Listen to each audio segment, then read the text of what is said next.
आज की क्लास हमारे बहुत स्पेशल होने वाले।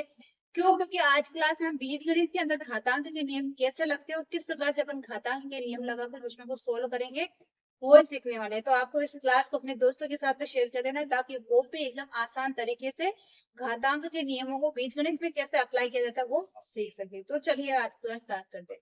पहला क्वेश्चन क्या है? 80 घात -5। देखिए हमें पता जब भी किसी संख्या की घात माइनस में होती है तो हम क्या करते हैं, उस संख्या को एक के बदले में ले लेते हैं। तो हमें क्या करना पड़ेगा, ये क्या हो जाएगा, 1/80 घात 5। ठीक है। जब भी किसी संख्या की घात माइनस में होती है तो हमें क्या कर लेना, उस संख्या को बट्टे में ले लेना है। तो घात हो जाएगी प्लस में। यही क्या हो गया हमारा आंसर। अब x y दोनों की घात है 2, यानी कि हमें ऐसे दिया गया a गुणा b उसकी घात दे दी है 2। तो हमें पता है a स्क्वायर हो गुणा b स्क्वायर हो तो हम इसको क्या लिख सकते हैं, a गुणा b का स्क्वायर। ठीक है। यानी कि घातें तो सेम ही है ना दोनों की भी। तो ये यहाँ पे क्या है, इस प्रकार से लिखा हुआ है, तो इसको अपन अलग अलग करके भी तो लिख सकते हैं ना। अक्स और वाई का स्क्वायर करने का मतलब क्या, अक्स का भी स्क्वायर है, वाई का भी स्क्वायर है। ठीक है।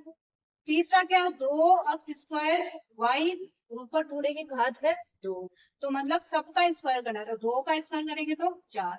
अक्स स्क्वायर का मतलब अक्स का स्क्वायर है और इसका आपको फिर से ऊपर स्क्वायर करना है। तो हमें पता है घात के ऊपर घात होती है तो क्या होती है, घातें गुणा हो जाती है। तो दो अक्स की घात क्या हो जाएगी 4 और वाई की घात 2। ठीक है। अब चौथा क्वेश्चन क्या, अक्स की घात 2 है, ऊपर घात है माइनस का 2। तो हमें पता जब भी किसी संख्या की घात माइनस में होती है यानी नेगेटिव है तो हमें क्या कर लेना, उसको बटे में ले। अब देखिए हम करते हैं क्वेश्चन नंबर 4। 4 में हमारा क्या, अक्स की घात 2 और ऊपर उसके घात है हो रही है -2। तो इसका मतलब क्या, घात तो पहले माइनस की तो प्लस का बनाना पड़ेगा। तो हम क्या करते हैं, इसको बटे में ले लेते हैं। 1/अक्स की घात 2 और इस घात को क्या कर देंगे, इसी के साथ क्या कर देंगे, पावर चढ़ा देंगे। अब एक का तो एक हो जाएगा और घात के ऊपर घात होने क्या गुना हो जाएगा, तो घात क्या हो जाएगी 4। अब हमारा क्या, x की घात 5 y की घात 4 x y का घात 2। तो हमें पता है कि जब भी कोई संख्या का आधार समान होता है या तो आप इनको काट सकते हो या घातांक का नियम लगाएंगे। चलो x की घात 5 है, नीचे है x की घात 1 मान लो, तो हमें पता आधार समान होता है, संख्या भाग में होती है तो घाते क्या हो जाती है, घट जाती है। तो x की घात हो जाएगी 5 - 1, x की घात आ जाएगी 4। इसी प्रकार y की घात 4 है बटा y की घात 2। तो आधार समान है, y है, तो घातें क्या हो जाएंगी, घट जाएंगी। तो y की घात हो जाएगी 4 - 2 यानी y की घात क्या हो जाएगी 2। तो क्या हो जाएगा हमारा आंसर। ठीक है। अब क्या है, x की घात 2 है, फिर ब्रैकेट हो गया, ऊपर घात 3 है।